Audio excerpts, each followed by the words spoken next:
बाबा 8 बजे क्लास में चले और 8:30 बजे बाबा वहाँ से मुरली पूरी करके और उठे। तो बात ये थी कि बाबा ने लास्ट में, उसी वाणी के लास्ट में कहा, हे बच्चों, तुम्हें सदा निराकारी, निर्विकारी, निरअहंकारी स्थिति रखने से ही तुम आगे ऊंच से ऊंच बन सकते हैं। तब हम बच्चों से विदाई करके और अपने रूम में चले गए। तो जब रूम में चले गए तो हम कभी बाबा के रात के टाइम में रूम में जाते नहीं है, लेकिन अनैसे ही हमें ख्याल आया कि मैं बाबा के पास रूम में जाके और हम गुड नाइट करके आती हूँ। तो मैं जब कमरे में गई तो बाबा अपने पलंग पर बैठा था।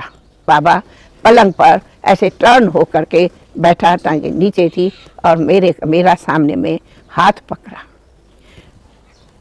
कुछ सेकंड ही कहूँगी, जैसे बाबा ने मेरा हाथ पकड़ा, सेकंड के अंदर वो हाथ जो है वो लाइट होता गया।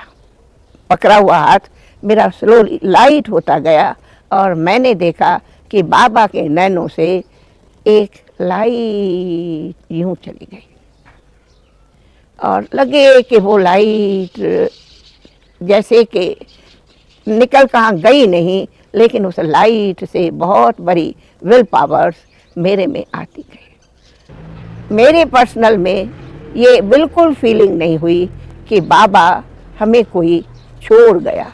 हमें लगा बाबा इस स्थूल वतन से और सूक्ष्म वतन में गए हैं और बाबा हमारे को दृष्टि दे रहा है और बाबा साथ है और बाबा प्रेजेंट है और बाबा साथ देता रहेगा और बाबा की ही सब कुछ शक्ति कार्य कर रही है। ये एक मुझे सूक्ष्म वरदानों के साथ शक्ति रूप में अनुभव होता रहा।